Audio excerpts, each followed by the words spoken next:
Hello friends, வணக்கம். நான் உங்கள் கேஜ் செல்வகுமார். புதுசாக ஒரு கேஜ் பண்ணியிருக்கேன் ஃப்ரெண்ட்ஸ். வாங்க இந்த கேஜை பற்றி முழுசாக டீட்டெயிலாக பார்ப்போம். இதோட சைஸ் பார்த்தீங்கன்னா 6 அடிக்கு 3 அடிக்கு 2 அடி டெப்த்து, இந்த மாதிரி ஒரு கேஜும் அப்படியே கீழே ஒரு செட்டப்பும் பண்ணியிருக்கோம். அதே மாதிரி சைஸில் பார்த்திங்கன்னா அகலம் மட்டும் 4 அடியாக பண்ணியிருக்கோம். 4 ஹைட்டு 3, டெப்த்து 2. இதுலேயே டபுள் ஸ்டோரி பண்ணியிருக்கோம். பார்த்திங்கன்னா ப்ரீடிங் பாக்ஸ் மாட்டுறதுக்கு லெஃப்ட்டு ரைட்டு 2 சைடும் கொடுத்துருக்கோம். நல்ல கனமான குச்சி கொடுத்துருக்கோம். குச்சிக்கு ஹோல்டரெலாம் டெவலப் பண்ணியிருக்கோம். அதேமாதிரி ஃப்ளிப் டைப் டோர் போட்டிருக்கோம்.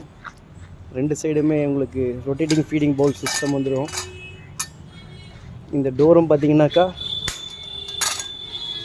இதையும் நீங்கள் லாக் போட்டு வச்சுக்கலாம்.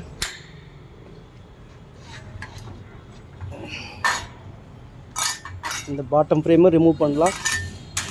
கீழே இந்த ட்ரேவும் நீங்கள் எடுக்கலாம். இந்த மாதிரி 2 கேஜ் பண்ணியிருக்கேன் ஃப்ரெண்ட்ஸ். கேஜை பற்றி தகவலுக்கு வாட்ஸ்அப் பண்ணுங்கள் 9941344041. தேங்க்ஸ் ஃபார் வாட்சிங்.